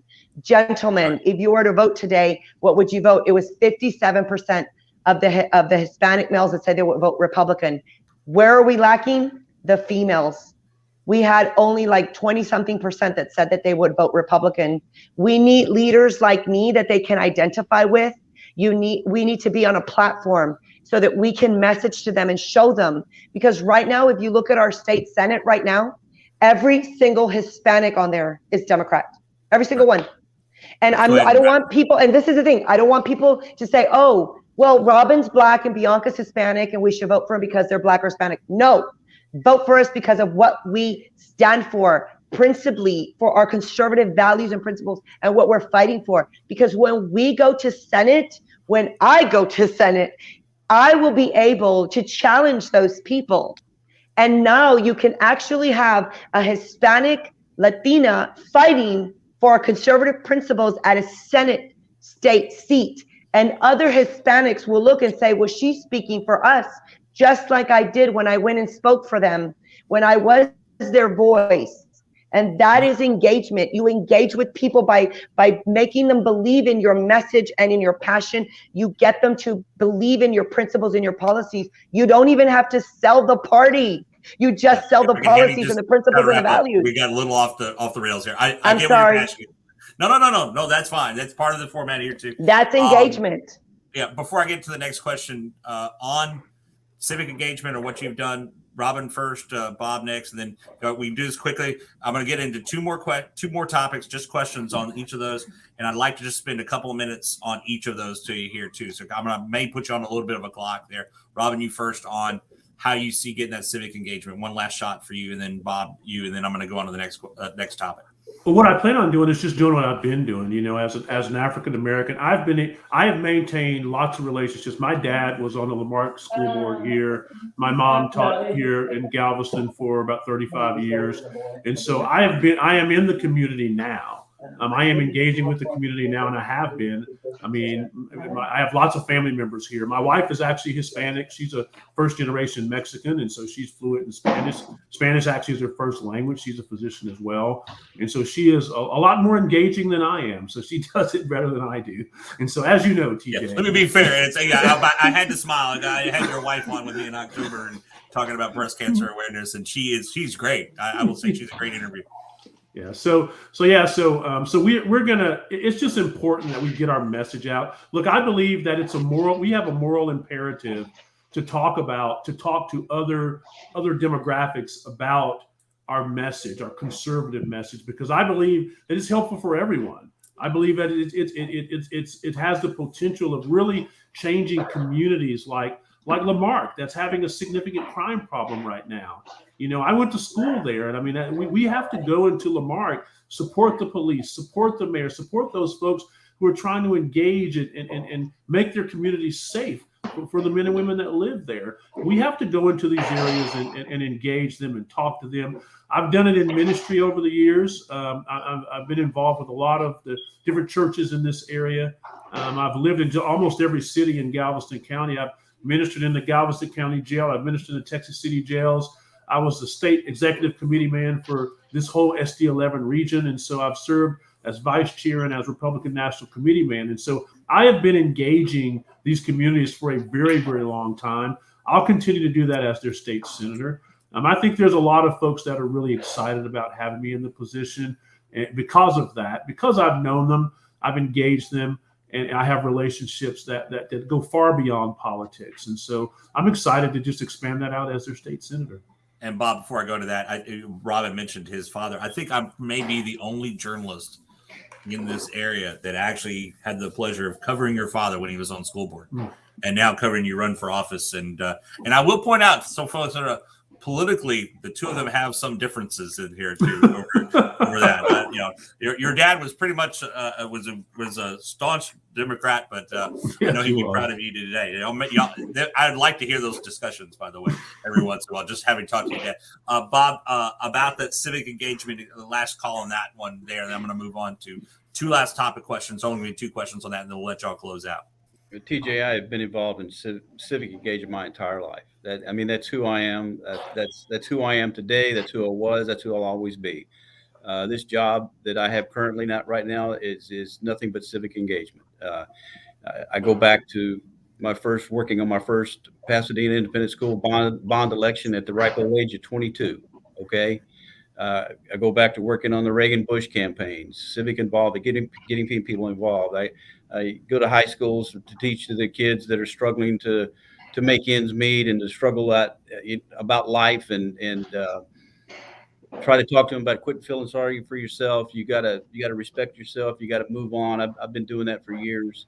I just only recently seriously been talked about my own personal life to adults. I've always done it to kids. So it's been a struggle for me to even talk to the adults about it. But, I can connect with the kids. I've always been involved and I'll always be. That's just the bottom line. That's just who I am. All right. And we're going to go a little bit long here, but I hope y'all, as I said, just 2 more questions. And we want to kind of wrap it up quick, as quickly as we can here. And particularly this will be because we're watching the Supreme Court case right now, the Texas abortion law that allows individuals to sue, basically enforce the law versus the state imposing that, kind of a workaround from that. What do you think about that approach? And I'm going to start with you on this one, Robert, because on that first, just on that law itself, that approach overall, not just because it's on the abortion issue, but the fact that this approach of everyday citizens, everyday residents are be the ones. And by the way, you don't have to be a Texas resident to make the lawsuit either, by the way. Right. So, I think that, so I am very strongly pro-life. It was one of the issues that brought me from the Democrat Party over to the Republican Party was the life issue. And so I'm very strongly pro-life. I'm on the board of a pro-life organization that got the endorsement of the Texas Alliance for Life. And so I'm very proud of that. So the approach was very, very interesting. I think it was an approach that had to be done because they thought that this was the only way that the law would be able to withstand sort of federal judicial scrutiny because of how the Roe v. Wade law has been passed. And so far it has. I think that the approach was I think is frankly genius, and it's had the effect of closing many of the Planned Parenthood abortion mills in the state of Texas. So it has saved thousands and thousands of babies' lives. So it's been very effective. And I think the approach was just, it was ingenious. And it's a shame that we have to do this, to shut these abortion centers down. But I think what they did was pretty amazing. And you see the effect that it's having. It's having right now. So far, it's been upheld. So the Supreme Court will hear it. I think the Supreme Court will uphold it as well. And then we have a case in Mississippi as well that's going through the system that is even a little more aggressive, is what I understand. And so those 2 major cases will be, hopefully we'll see decisions on those sometime in June or so, I believe. And so that's very, very, at the end of the day, we talk about lives being saved. As an African American, abortion has adversely affected the Black community more than it has any community. And if you look back at the history of Margaret Sanger and Planned Parenthood, that was her plan, was to eliminate African Americans, to build abortion centers in Black neighborhoods. And so she is being successful with her plan. I think it's high time we close these centers, end abortion, save babies' lives. And so but I think the approach was ingenious, and I think it's going to be successful. Bob, same question to you. Look, I'm 100% pro-life, have been, always have been, my entire life. All my kids are the same way. I do not agree with federal funds being paid to pay for abortions. I completely agree with that. It should never happen. And that's just the way it is. I do think, I'm a bit surprised. I think Robin's got it right. That was pretty ingenious what they came up with and how they came up with it. I'm surprised that somebody hadn't come up with that approach before in the past. And that's, again, 100% pro-life. Bianca, same question to you. Same thing. I'm obviously pro-life, and so it's going to be very interesting to see what happens with these cases that come out of the Supreme Court.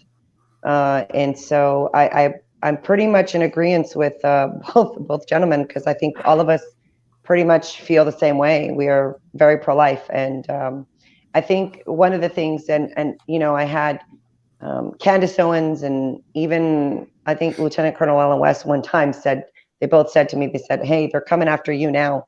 They're coming after you next." And I'm like, "What do you mean?" She's like, "Your culture, because they pretty much, this is what they did to the Black community.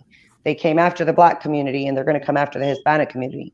And so it got me to think. I was like, well, we are the majority minority right now. And we will increasingly become the majority minority, but because we are very pro-life. I come from a family. My mom was like, 11 children. My dad was like 14 children. I have 7 brothers and sisters. Obviously, we're very pro-life. And so I think that this is a very important issue. We need to continue to watch it. I want to make better strides in the state Senate, and I want to, pretty much end abortion. I'm a very spiritual and faithful person, and one of the 10 commandments is thou shalt not kill. And I think that we need to protect those babies and the unborn, and we need to go back to, maybe teaching, some kind of educating our youth that, it's a responsibility that if they're going to, be engaging in some kind of that activity that can procreate, they know that that's the outcome and the aftermath. We need to do a better job of that. If we want to maybe, control so that these abortions aren't happening.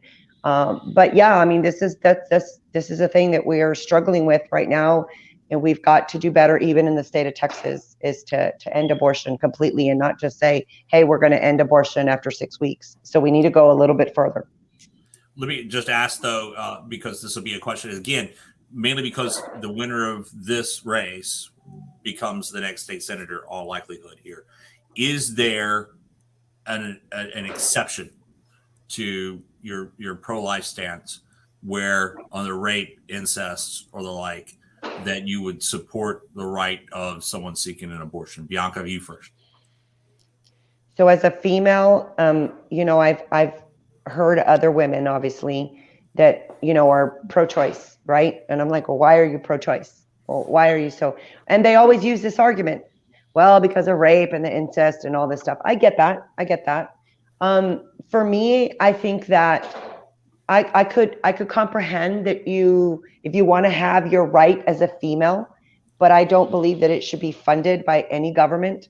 It shouldn't be funded. We shouldn't be paying for it. We shouldn't be advocating for it.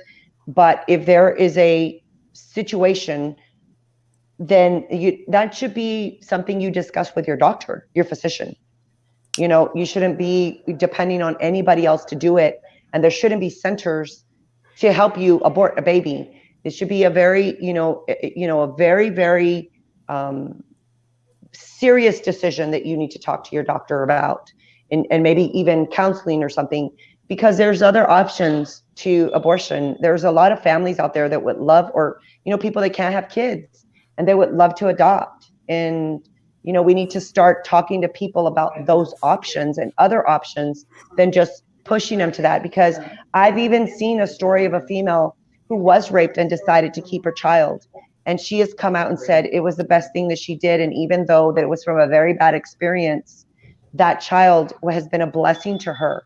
So I think that, as a spiritual person, I think that God sometimes can take a very negative negative thing and turn it into a positive. And I also know that, but I as a female, I can understand why women want to use this pro-choice, because they want to keep their equality, or they want to make a decision for their body.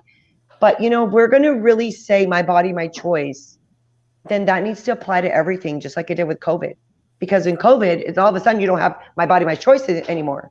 So logic and logic reasoning, we need to, that's why I think that our education system is broken, because we're not really teaching things that we should be teaching in schools. And we need to be educating children, and not about LGBT agendas or anything. We just need to be teaching them life skills, and just civics and math and science and history, and just the things that really are going to make them successful citizens in their community. Gotcha. Bob, same question to you then. Is there a point that you would support in any type of legislation that in cases, medical reasons, or, well, your light went off again. Just let everyone know he's in one of those rooms in which the light goes off when he doesn't move a lot. So we've had him there. But that whether it's a medical reason or rape or incest. The answer is no. Gotcha. Robin, same question to you. Yeah, I would have no exceptions. Certainly if the life of the mother, that's extremely rare. And so I would have no exceptions in this situation. And you brought up this but Dr. Armstrong, you just said that it's rare, but if there was something with the mother, then, it's something that has to be considered, because if it's putting a danger on the mother, and it's, even though it's rare, you kind of have to still not say that you are going to, support abortion, but you have to understand that there could be a situation. Without advocating for it. Yeah, I certainly would never support abortion. I certainly Absolutely would never support not. abortion. So I believe that we should not have exceptions, just to be consistent. I believe a life is a life, and we need to always err on the side of promoting, celebrating life at all times. Yeah, absolutely. And so, and I think that's essential. I think our society is just the opposite now. I think we should just really be very, very extreme in supporting and endorsing life. Yes. Let me ask. This is the last question. This was the last topic. The last question on this topic. Given y'all's stances on this, then should the state have more of a role in helping on adoptions, foster care, prenatal care, and the like? Put more resources to the Health and Human Services. Robin, you first. Absolutely, and I think Bob's story is a great example of this being a success. I know Representative Tom DeLay, had foster homes that he was building and orphanages and things that he was working on. And so, and I think this is something you don't hear a lot about. Crisis pregnancy centers do fantastic work. So absolutely, I believe that there's a lot of funding that needs to go towards making sure that we take care of these babies, and we love these babies, and we support these mothers. And so, yes, thank you for asking that question, because you're absolutely right. To be consistent, I think we have to love these women, love these babies, make sure we take care of them, because, who knows, some of these foster babies might, grow up to be a Bob Mitchell, right? And have a significant impact. And so I think it's huge to do that. So yes, I would absolutely agree with that. And on that, because sometimes where folks land on this issue is, I know it gets diverse sometimes, and there's some gray areas for some, there's absolutes for others. But an argument that's made against those who are anti-abortion is, you only care about the baby until it's born, and then after that, raise your hands of it, you wash your hands of it. So let me ask you the same question there, Bob. Would you, in that stance, if Texas had a stricter abortion law, would you be in favor then of more resources being put in from the state side for prenatal care, child care, health, and the like? The answer is foster homes and the like. The answer is absolutely yes, because every child should have the same opportunity to make us to be successful in life, and you have to provide the resources. So the answer would be yes. Bianca, same question to you. So this is where I differ a little bit. If it means that we're going to have to raise any kind of taxes or anything to start putting funding and grow government even more, I'm obviously small government. But one of the number one jobs of a state senator is to look at the budget. So we're going to have to see where we are spending the most money, and we're going to have to take from that and put it towards these resources, because I would be open to that. In fact, my husband is a sergeant with HPD, and one of the things is that he is over HATRA, human trafficking. And he comes and tells me all the time that human trafficking, most of the women, most of the young girls that are being trafficked are runaways from foster care. And he said, Bianca, if you become a state senator, you need to champion a change for the foster care system. And Bob, you are very, very fortunate that you made it out, because there's a lot of children that don't, that end up in prison, that end up in drugs. They don't get that opportunity. They don't get a good foster care, home.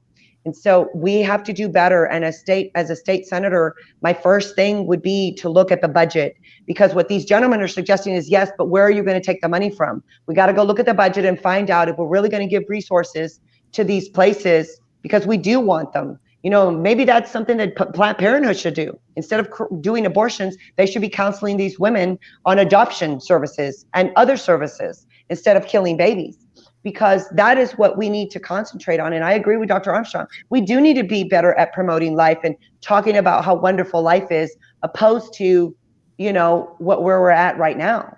So that's one of the other things that, again, if we're going to really throw money at something and pour resources, as a senator, our first job is to look at that state budget and figure out what these gentlemen have said is, okay, if we're going to take money, where do we take it from in that state budget? Where do we cut it from? And so that we can actually pour those resources to where they need to go, so that we can help with babies. I think I just found it. We completely defund Planned Parenthood, and all that money goes towards this. There you go. There you go, Robin. Perfect. Thank you. Thank you all for being a part of this here tonight. I know we went a lot longer than you anticipated. I do that all the time with these forums, but my hope is that, in the bottom line, always with these forums, is that people got to actually hear where you come from on this. And I've enjoyed hearing from all of you here tonight. And again, if we go to a runoff here, which appears likely, I hope we get a commitment from whoever's still standing from all four of you. The last two still will come on with us one more time, and I'm including that to Mayes Middleton's campaign as well there. Before we got going here tonight, we did have a drawing of numbers that determine the order that folks would be going here at the end for their final pitch to you. And the way that is whoever drew the lowest number, or actually wrote out the lowest number and held it up at the same time, got to pick where they went first, second, or third. Dr. Armstrong, he won out, so he'll go third. Bianca will go second, and Bob Mitchell will go first. You have up to 3 minutes, and wait for me to call on you here, because I'm going to turn off your mic as the other candidate is talking. So, Bob, up to 3 minutes. TJ, thanks a lot. Robin, it's been a pleasure working with you tonight. Bianca, same way with you. I think it's been a great conversation. I want to say very clearly that I'm a very strong conservative. I believe in the sanctity of life, like I just discussed a few minutes ago, a strong border, and a post-CRT. There's no doubt about that. We talked a little bit about, some of my background. I think my conservative roots came from the way I was raised. Again, I started out in a foster home and on my own at 15. And now I'm a CEO. I've been very fortunate to be able to do that. I've been working in economic development now. I've created thousands of jobs over the last 20 years since I've been in this job. Last year alone, we announced 3 major projects at the spaceport that's creating over 1,800 jobs, 550,000 square feet of new office space. We've developed a new education center over there that will help teach in robotics and composite and electrical technicians, mechanical technicians. We need to look at the state. I mean, we live in our region. 1/4 of the people in the state of Texas live right here. We provide 1/3 of the gross domestic product for the state. We need the right person to continue moving us forward. I've worked in every single sector for decades. I've worked with and for each one of these economic drivers in our state. I've walked, as I said this before, I've walked more miles in Austin and DC than anyone running for this Senate seat, including Mayes Middleton, who's been a state representative for 2 terms. I've testified before many hearings in Austin and in DC. I know how the system works. I know how we need to get this done. I have been a proven track record of solving problems and working with others. I get more credit than credit is due, but at the end of the day, things can't happen without pulling a team together, without working together to solve the main issues that we have facing us today and tomorrow. So with that, I hope that you think that I'm the most qualified candidate. I think I am, and I would love to have your vote. Thank you. Mitchell, I should say, I hate to say this, but I want to be able to say it before we do this Friday night. The outgoing president of the executive director of the Bay Area Houston Economic Partnership, he's still with us for a full year there, unless you get elected. Well, your timing may be good if you get elected there. Yeah. But anyway, so we're going to have your Quasar Awards on Friday night. I know we're not supposed to make anything about you, but just wanted to point that out before we wrapped up. Next up, Bianca Gracia. Bianca, I'll bring your mic back on, and you have up to 3 minutes, man. Thank you very much. So thank you very much, I-45, for conducting this today and getting our message out to the voters so that they can make an informed decision on who to send to Senate. So again, my name is Bianca Gracia, running for Texas Senate here in District 11. You can find me at biancafortexas.com. Actually, if I've pretty much expressed to you, I'm a staunch conservative. I'm a Christian. I'm a constitutionalist. I'm educated. I have experience both in the public sector and the private sector, being a school teacher, to being a mortgage officer, to running and building my own organization. I have a husband who is a sergeant with the police department. He's a veteran as well. I have 2 brothers who are veterans, and I fight for them. Some of the policies that I want to obviously tackle is security, border security, which is something that I've been with my organization. We have been helping our Border Patrol agents and helping sheriffs along the coastal or the border with all of the invasion that we have been experiencing here in Texas. Election integrity is very important to me. I have a Supreme Court case sitting in the U.S. Supreme Court right now to redo the election of 2020 based on the violation of civil rights. So I'm that serious about election integrity. Obviously, I want to defend the police, as my husband is a sergeant of police, and to defend the veterans. And the veterans have come out and supported me.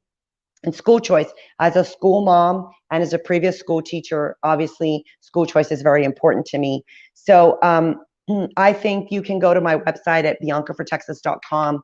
You can see my experience there in the public sector, the private sector, and in the political sector. If you can see everything that I've done politically, I've had success after success after success. And I'm very proud of my work. I'm very proud of everything that I've done. My community is proud of what I've done. And my culture is proud of what we've done. So I think I am a proven leader. I'm very successful at everything that I touch, and I love challenges. I love when people tell me I can't do something, because I plow down to make sure that I can do it, especially if it's in the best interest of the people. I am a grassroots activist. I'm for the people, by the people, and it's who I want to vote for me is the people. I want to be your voice. I don't want to be a politician. I want to be your voice. I want to go to Austin and advocate for everything that we have talked about on this podcast. And one of the other things is I'm very excited. General Flynn has fully endorsed me, and he's coming into town tomorrow. You can go to my website again, look at the events that we will be. The Take America Back tour bus is coming into town. We'll be driving through my SD and really trying to engage voters and bring awareness that there is a primary election happening here in about 2 weeks. So I'm very excited. Please visit biancafortexas.com. Check out my events. They start very early in the morning and we go throughout the day. So I'm very, very honored about that. And I thank you again, I-45, for hosting this. Thank you. I appreciate your time. And I should point out, as I said, I know Bob and Robin for a long time. It's been a pleasure getting to know you during this campaign as well. It's, as I said, it's been great. And you're definitely a passionate person about coming to the table. And all of y'all are, but Bianca really has something to it there. I think the microphones, the guys who adjusted the microphone last week in Galveston had to bring down a couple of times for that passion showing through. Yeah, Steve Bannon. Hey, Steve Bannon Steve Bannon calls me Firebrand. Firebrand. There you go. I did see that on your website too. He says that's a firebrand. He says that we need to have in office. He calls me Firebrand. All right, and last up now, it will be Dr. Robert Armstrong, and you have up to 3 minutes, sir. Hi, thank you, TJ. I appreciate it. I-45 now. I appreciate you doing this evening. This has been great. So, Dr. Robin Armstrong, running to be your next state senator. So I'll tell you, it's I was fortunate to be in the position in March of 2020 to be able to treat a group of nursing home patients that fell ill with COVID, and treated them in the nursing facility. Really gave a lot of time, a lot of effort. Treated them with FDA-approved medications, and we were attacked for that. And what I came out of that thinking is that, wow, if I can be attacked for that, for doing something that was right and that turned out well, then anybody can be attacked for anything. And this is one of the huge important issue for me. Government overreach, government mandates, bureaucratic attacks are what is going to enslave America if we're not careful. And so I'm running because I want to push back on that narrative. I have lived in this district for the last 48 years. I was gone for 4 years when I attended Texas A&M University in College Station. Oh, you can whoop now. I was also, I went to medical school here in Galveston. I went to residency in Galveston. I've lived in almost every city in Galveston County. I married my wife here. My kids were all born in Galveston County. And so it's just been, I am a homeboy. I played football at Lamarck High School. We went to the state championship. So I know a lot of folks in this district. One of our opponents here has never lived in the district. I think that's important to bring out. But I have served this district in ministry. I've served it politically. I've served it medically by taking care of tens of thousands of patients in the district. I actually started a practice in the hospital where I was born, actually on September 11th, 2001. And so that was my first day working in the hospital that I was born as a physician. We've grown that practice. I own the medical group, Armstrong Medical Group. We've grown that practice to 20 physicians, nurse practitioners, and PAs. And so we started at 2. And so we have a multi-million-dollar business that we've grown from very little.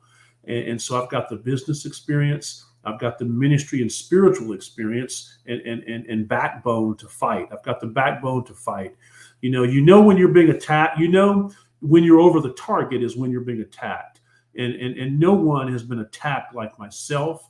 I've been attacked very violently by Rolling Stone magazine, the New York Times, USA Today, all those different outlets, and Houston Chronicle, Dallas Morning News. And I fought back and pushed back and was successful. Well, I'm ready to fight for you in the state Senate as well. And I'm excited to do that. Robin Armstrong for Texas. Would love to have your vote. Thank you. Thank you all for being a part of this here tonight. Dr. Robin Armstrong, Bianca Gracia, and Bob Mitchell, 3 of the 4 candidates running for State District 11. Stretches a long way, by the way. It's a big district. Looking forward to, and a reminder to everyone, early voting starts Valentine's Day, February 14th. I've heard this a lot, saying the best thing you can do is take your loved one to go vote, go out to dinner and celebrate Valentine's Day afterwards. That'll work up. Extended voting hours are going to be in place this year too. Early voting goes to the 25th. Primary election day is March 1st. And we'll be talking to 1 or 2 of y'all, or 3 or all 4 that night, as well as we'll have our election coverage going on that night. Thank y'all again for being on with us. And thank you all for watching. Again, for those of you who are watching, if you missed any portion of this, as soon as we are done, give it a few minutes. It'll recycle and it's available there to watch on replay as well. Again, thanks for watching. I'm TJ Olds.